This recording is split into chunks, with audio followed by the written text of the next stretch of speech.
ఇదిగోండి నేను ఒక మినపప్పు, 2 జొన్నలు, ఒక సజ్జలు వేసానండి. 2 స్పూన్లు అటుకులు, 1 స్పూను మెంతులు నానబెట్టి ఒక 8 గంటలు నానబెట్టి పొద్దుట రుబ్బాను.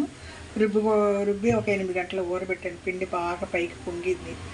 అంతా మళ్ళీ గట్టిపెట్టి బాగా కదిపి గ్యాస్ అంతా బయటకు పోయినాక మళ్ళీ బుడగలు వస్తుంది చూసారా, గ్యాస్ అన్నమాట బాగా ఊరుతుంది. అటుకులు వేయడం వల్ల బాగా ఊరుతుందండి.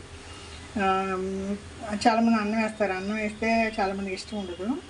అటుకులు వేసుకున్నామంటే మీకు అన్నం వేసిన ఎఫెక్ట్ వస్తుంది. చక్కగా ఊరింది. నీకు ఈరోజు సరిపడా పిండి తీసి పెట్టానండి. నేను రుబ్బేటప్పుడు 2 గుప్పట్లు రాగి పిండి కూడా పిండిలో గ్రైండర్లో వేసాను. ఇదిగో దీనికి సరిపడా ఉప్పు కలుపుకున్నాను. ఇదిగోండి మీరు ఇడ్లీ ఎప్పుడు వేసినాండి, నీళ్ళు అట్లా తెరలేదప్పుడు ఇడ్లీ వేస్తే ఇడ్లీ చక్కగా పొంగుతుంది.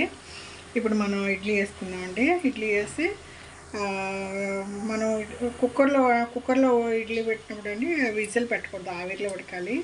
ఒక్కొక్కసారి నేను ప్యాన్లో పెట్టేసి విజిల్ పెట్టకుండా ఒక 5 నిమిషాలు ఉడికిస్తా. ఇది వెస్ట్ గోదావరి అమ్మమ్మ వంటల వీడియో అండి. సజ్జలతో ఇడ్లీ వేస్తున్నాను. ఇడ్లీ, దోశ ఈ బ్యాటను దేనికైనా పనికి వస్తుందండి. ఇడ్లీ వేసుకోవచ్చు, దోశ వేసుకోవచ్చు, మీకు ఇష్టమైందండి.